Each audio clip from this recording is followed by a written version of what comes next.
अस्सलाम। आज हम जिस चीज़ के बारे में पढ़ रहे हैं इसे हम एटॉमिक मास कहते हैं। What is atomic mass? Mass of an atom of an element. किसी भी एलिमेंट के एक एटम का मास जो होगा इसे हम एटॉमिक मास कहेंगे। For example that is a hydrogen. Hydrogen के आगे 3 एटम्स होते हैं, तो इस हाइड्रोजन को हम एलिमेंट्स कहेंगे। ये जो इसके 3 एटम्स हैं या इन्हीं को आपने आइसोटोप्स कहेंगे। तो इन तीनों का जो आप मास मालूम कर रहे हैं इसी चीज को हम एटॉमिक मास कहते हैं। एटॉमिक मास किस चीज के ऊपर डिपेंड करेगा? तो एटॉमिक मास डिपेंड करता है मास ऑफ प्रोटॉन के, उस एटम के अंदर कितने प्रोटॉन है और उनका मास क्या है, प्लस मास ऑफ न्यूट्रॉन इसी चीज को, और इसका जो यूनिट होता है वो एएमयू होता है। इसी को हम मास नंबर भी कहते हैं कि नंबर ऑफ प्रोटॉन जितने होते हैं प्लस न्यूट्रॉन जितने होते हैं, तो इसको हम मास नंबर भी कहते हैं। अब एटम की स्ट्रक्चर कुछ ऐसे होती है कि इसे हम राउंड गोल शक्ल में तस्वर करते हैं। तो ये एटॉमिक मॉडल, हमारा जो मॉडर्न एटॉमिक मॉडल है वो ये है। इसके दरमियान में ये न्यूक्लियस है। अब न्यूक्लियस के अंदर किसी भी एटम के जितने प्रोटॉन होंगे उसका मास है, और जितने इसके अंदर न्यूट्रॉन है इस टोटल को अगर आप हम जमा कर लेते हैं तो वो उस एटम का मास आ जाता है, और इसे हम एएमयू के अंदर एक्सप्रेस करते हैं। इलेक्ट्रॉन के मास को हम कंसीडर नहीं करते, क्योंकि इलेक्ट्रॉन को हम तस्वर करते हैं कि they are waves, wave like property show करते हैं, वो वेव्स हैं और मास लेस है, उनका कोई वजन है ही नहीं। इसलिए एटॉमिक मास के अंदर इलेक्ट्रॉन के मास को कंसीडर नहीं किया जाता है। कुछ फिर एटम की स्ट्रक्चर यूं भी है कि ये जो हमारे पास जितने भी इलेक्ट्रॉन, जितने भी ये न्यूट्रॉन और प्रोटॉन होते हैं, they are present only in nucleus. Nucleus के अंदर तमाम सब एटॉमिक पार्टिकल होते हैं, proton, neutron, meson, hadron, all subatomic particles are present in nucleus. They are also known as nucleons, या इसी को हम न्यूक्लियर पार्टिकल भी कहते हैं। और न्यूक्लियस के बाहर सिर्फ इलेक्ट्रॉन होते हैं और इनको आप शेल कहते हैं, और शेल के अंदर इलेक्ट्रॉन पाए जाते हैं। इलेक्ट्रॉन की जो प्रॉपर्टीज होती हैं वो वेव लाइक हैं और वेव का मास नहीं होता, इसलिए एटम का मास मालूम करते हुए इसे हम काउंट नहीं करते क्योंकि ये मास लेस होते हैं। दूसरी बात यह है कि अगर electron behave as a particle, यानी कि इनका कोई वजन होता, तब ये उसके एटम के अंदर जो है वो मास कंक्लूडेड होता। इसी चीज की बात जो है ये बोहर ने भी हमें बताई थी, रदरफोर्ड ने भी हमें बताई थी। रदरफोर्ड ने कहा था कि एटम का तमाम वजन जो होता है वो इसके सेंटर में मौजूद जो न्यूक्लियस है उसके अंदर जो पार्टिकल मौजूद होते हैं वो एटम के मास के बारे में हमें बता रहे होते हैं। तो इसके बारे में एक इंटरेस्टिंग बात भी है कि इलेक्ट्रॉन की ज़्यादातर प्रॉपर्टीज एक अजीम साइंटिस्ट सर जेम्स थॉमसन ने डिस्कस की थी। सर जेम्स थॉमसन ने तकरीबन 1895 के अंदर, 1886 के अंदर इलेक्ट्रॉन डिस्कवर होते हैं, और 1895 के अंदर उन्होंने ये प्रूव किया था कि इलेक्ट्रॉन्स आर पार्टिकल। फिर इसी तरीके से ठीक 30 साल बाद इनके बेटे ने, जॉर्ज थॉमसन ने, इस बात को प्रूव किया कि electrons are waves.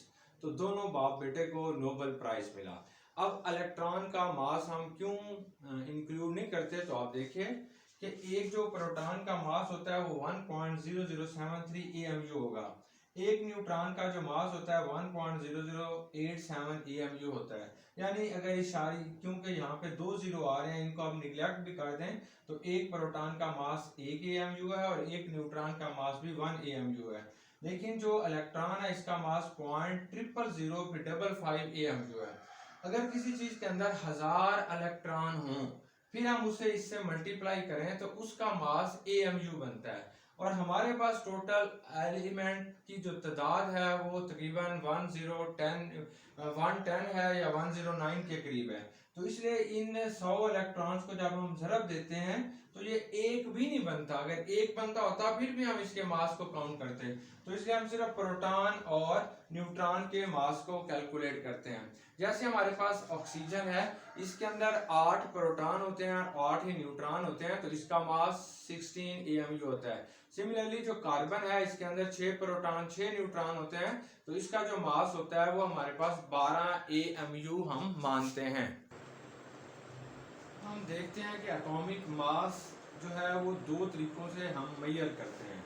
For example ये देखें, ये हमारे पास एक एलिमेंट है हाइड्रोजन, और हाइड्रोजन आगे 3 हमें मुख्तलिफ अशकाल में मिल रहा है, 3 फॉर्म्स के अंदर मिल रहा है, ये प्रोटियम, ड्यूटियम और ट्रिटियम। अगर हम इसके एक एक एटम का मास मालूम करेंगे तो इसे हम कहेंगे रिलेटिव एटॉमिक मास। अगर आप इन तीनों को मिला के इसका एवरेज मालूम करते हैं तो आप उसे कहते हैं एवरेज एटॉमिक मास, यानी हाइड्रोजन अकेले का।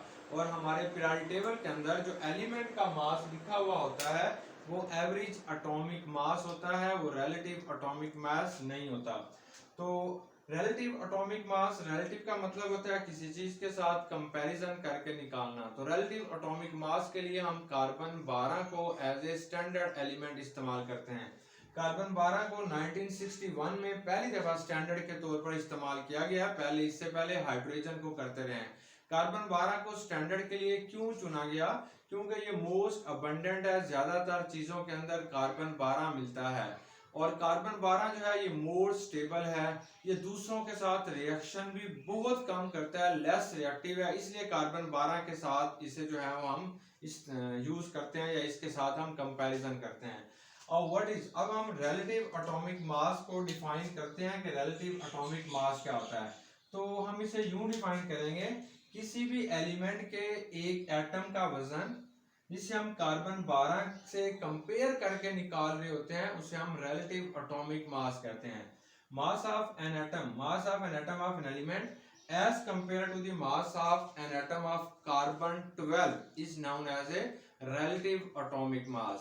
अब मुख्तलिफ एलिमेंट्स का रिलेटिव एटॉमिक मास मुख्तलिफ है, जैसे हाइड्रोजन का रिलेटिव एटॉमिक मास प्रोटियम का 1.008 होगा, और ये जो हाइड्रोजन है इसका 2.016 होता है, और इस तरीके से इसका 3.01 होगा, तो ये मुख्तलिफ होगा। अगर ऑक्सीजन का देखते हैं तो 15.99 यानी 16 होगा, कॉपर का 63.5 होगा, तो इनको हमने रिलेटिव एटॉमिक मास कहते हैं। रिलेटिव एटॉमिक मास का जो यूनिट होता है वो AMU होता है, एटॉमिक मास यूनिट। तो वन एटॉमिक मास यूनिट जो होगा ये 1.661 10⁻24 ग्राम के बराबर होगा। अगर आप इसे केजी में लेते हैं तो ये 10 की ताकत -27 केजी होगा। अगर मिलीग्राम ले रहे हैं तो ये 1.661 10⁻21 मिलीग्राम हो जाएगा। अगर ये तो 1 AMU है, अगर हमने 1 ग्राम लेना है तो 1 को इससे डिवाइड कर देंगे तो 1 gram is equal to 6.022 AMU के बराबर होगा। अब हम देखते हैं कि अगर हमारे पास 6.022 एटम्स ऑफ कार्बन है तो उनका मास 12 ग्राम के बराबर होता है। अगर हम एक कार्बन के एटम का वजन मालूम करना चाहते हैं तो वो कैसे होगा कि 1 carbon is equal to 12 divided by 6.022 10⁻23, ये 1.99 10⁻23 ग्राम के बराबर होगा।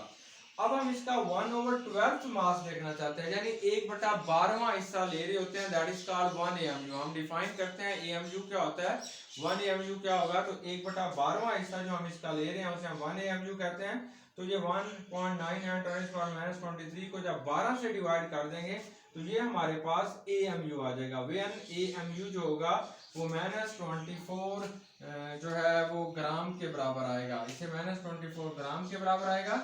अगर हम केजी में लेंगे तो -27 केजी के बराबर ये आ जाएगा। अब हम एटॉमिक मास से रिलेटेड कुछ MCQ सॉल्व करते हैं जो कि MDCAT के अंदर आते हैं। पहला क्वेश्चन ये है कि number of atoms in 60 AMU of carbon.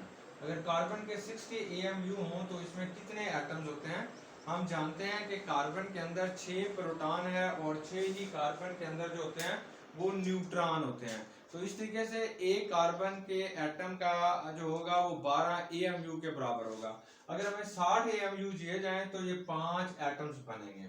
अब सेकंड ये है कि mass of carbon atom is, ये अक्सर ये क्वेश्चन रिपीट होता है, वेरी इंपॉर्टेंट क्वेश्चन है कि कार्बन के एटम का मास कितना होगा। नंबर 1 12 AMU, ठीक है, ऐसे ही हम मालूम करते हैं। सेकंड 12/Na, बिल्कुल ये बात भी ठीक है। 12 मल्टीप्लाई बाई 1.661 10⁻24 AMU से ये भी ठीक है। तो ये हमारे पास ऑल ऑप्शन आई है। ये बड़ा फेमस क्वेश्चन है कि टेकिंग 1/6 पार्ट, कि अगर हम कार्बन या 1/12 के बजाय 1/6 हिस्सा ले लेते हैं तो हमारे पास then mass of 1 mole of a substance हमारे पास क्या होगी, तो वो भी हमारे पास हाफ हो जाती है। मास ऑफ 1 मॉलिक्यूल ऑफ N2, अगर N2 का एक मॉलिक्यूल दिया जा रहा है तो उसका मास क्या होगा, 28 ग्राम। नहीं कि ये हमारे पास 1 मॉलिक्यूल का 28 ग्राम नहीं होता, ये 1 मोल का होगा। 1 मॉलिक्यूल पूछ रहा है तो ये भी नहीं है।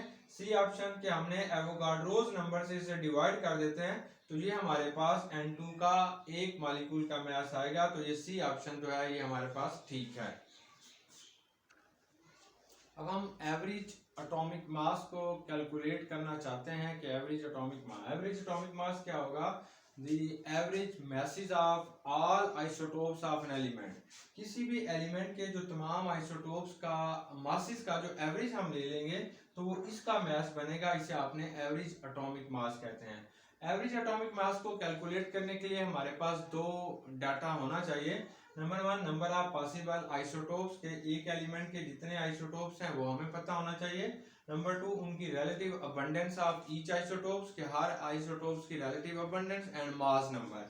Then by using this formula average atomic mass बराबर है mass number of first isotopes multiply by relative abundance of first isotope plus mass number of second isotope multiply by relative abundance of second isotope plus mass number of third isotopes और उसकी relative abundance को divide by 100। तो हमारे पास उसका average atomic मास आ जाएगा।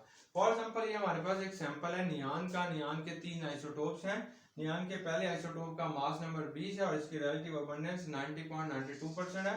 नियान के दूसरे isotope का मास नंबर 21 है, इसकी रिलेटिव अबंडेंस 0.25 है। नियान के तीसरे आइसोटोप का मास नंबर 22 है और इसका 8.82% है। What is it's average atomic मास? तो हम फार्मूले में लगाएंगे तो ये हमारे पास आ जाएगा 20.18, that is the average atomic mass of neon. Average atomic mass को हम मुख्तलिफ ट्रिक्स से भी सॉल्व कर सकते हैं और ये बड़ा कॉमन क्वेश्चन आता है। अगर हमारे पास कोई भी एक एलिमेंट के दो एटम्स हैं तो दोनों की जो रिलेटिव अबंडेंस है वो 50% है। फॉर एग्जांपल W एक एलिमेंट है, इसके आगे दो एटम है। X जो है इसकी रिलेटिव अबंडेंस भी 50% है, Y की भी 50% है। इसका जो मास नंबर है X का वो हमारे पास 30 है और जो Y है इसका जो मास नंबर है वो हमारे पास 32 है। तो हम सिंपली इनका एवरेज एटॉमिक मास कैसे लेंगे कि इन दोनों के मासेस को जमा कर लेंगे और इसका एवरेज ले लेंगे। जो इसका एवरेज आएगा वो ही हमारे उस एलिमेंट का एवरेज एटॉमिक मास है। तो इस केस के अंदर W जो है इसका एवरेज एटॉमिक मास 31 होगा। ये ट्रिक नंबर 1 है।